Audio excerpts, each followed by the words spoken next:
first, the unfolding coronavirus emergency. The World Health Organization has declared coronavirus a global pandemic with more than 118,000 cases across 114 countries. The challenge for many countries who are now dealing with large clusters or community transmission is not whether they can do the same, it's whether they will. It comes on the day the federal government is pumping around $17 billion into the economy to fight the downturn. Plus, as the Grand Prix opens in Melbourne this morning, 3 team members are being tested for the virus and other major public events are in doubt. New cases continue to emerge with at least 122 Australians infected.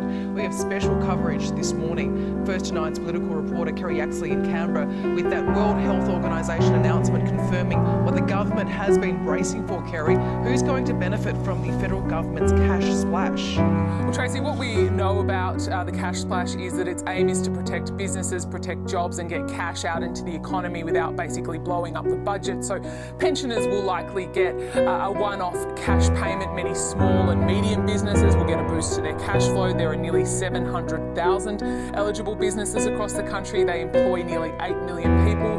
There are also incentives to buy more equipment and for businesses with fewer than 20 employees, the government will pay them to keep apprentices on.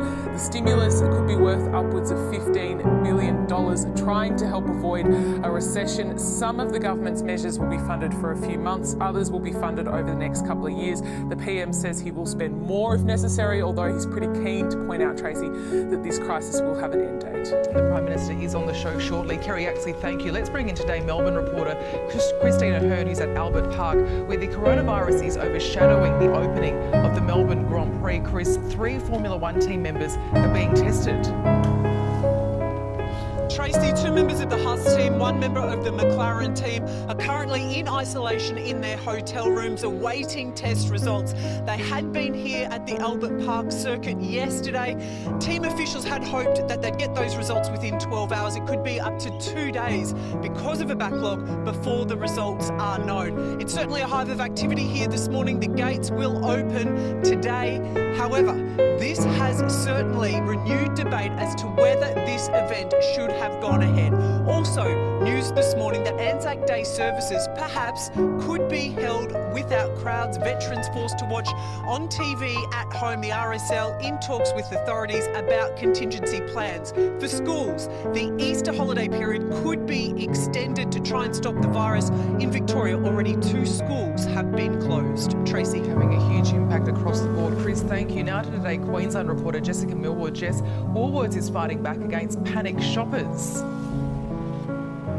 Yeah, that's right, Tracy. With panic buying continuing across the country, it has come to this, with Woolworths announcing that there will be no exchanges or refunds on high-demand items. That includes toilet paper, tissues, painkillers, pasta and tin food. They say it is to ensure that everyone in the community gets access to these items, but it is also to deter people from stocking up and then thinking if they don't need these products, they can simply get a refund, because that will no longer be the case at Woolworths.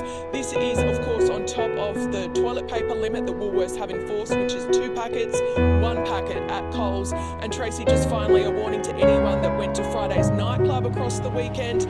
The infected university student, a 22-year-old, well, that person went there on the weekend. So anyone that went there and is starting to feel unwell is being asked to call a doctor. Tracy. All right, Jess in Brisbane, thank you. Today reporter Gabrielle Boyle is at the ASX in Sydney. Gabby, investors are certainly nervous about the Australian market after sharp falls on Wall Street this morning.